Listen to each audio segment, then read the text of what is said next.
Okay, this is my very first story I'm going to share with my grandpa. And it's a story of how I came to find out he was Jewish.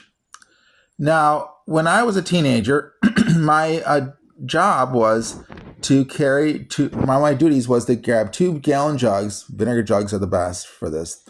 Run down to my grandma and grandpa's place to get drinking water. We had a family farm with both 2 houses on it, about a quarter mile apart. And while we had water for washing dishes and flushing toilet on both homes, the best tasting water and the best drinking water was from the well at my grandma and grandpa's place. So my mom would send me down usually once a day, sometimes twice, almost always once a day, running down there to get 2 gallons of water for us to drink, for drinking water, and then run back. So when I was older, I could sometimes even carry 2 in each hand, but normally it was just 1 in each hand. While I was down there, I'd run in the house to get cookies for my grandma or whatever goodies she'd been baking. And then sometimes if relatives showed up, other elderly relatives showed up, I would join in to listen to the family stories because I want to hear this type of stuff. And one time when I was down there before my grandpa died, a cousin showed up. And this cousin had turned in, and prior to this, I grew up knowing my aunt and uncle were Jewish, my mom's side, doing bar mitzvah courses when my cousins did them, keeping Passover with my mom's Jewish friend when I was old enough, and my mom, my sister, and I were over there to their house for that, keeping the Sabbath Seder meal on Friday night when my aunt and uncle were staying with us.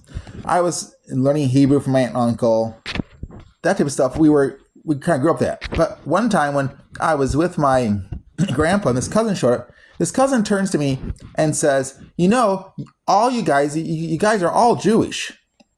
And at that point, my grandpa admitted, because I grew up knowing my grandpa was Dutch and German and a Zionist. He was bragged that the Israeli army was the only army in the world that couldn't be beat and defeated because they had God's promise to the land and God's promise to protect them.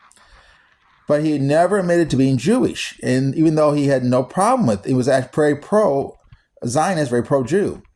Well, he then admitted, when the cousin turned to me and said, you guys are all Jewish. He admitted that he was Jewish on the woman's side of the family. The Borchardt line was actually Polish-German Jew. And he said, having witnessed a lot of the Holocaust and seen a lot, that he thought, after seeing all he saw in World War II and the Holocaust, he said he thought some things were better left forgotten. So he had never told anyone he was Jewish until he was forced to investigate because the other cousin let people know.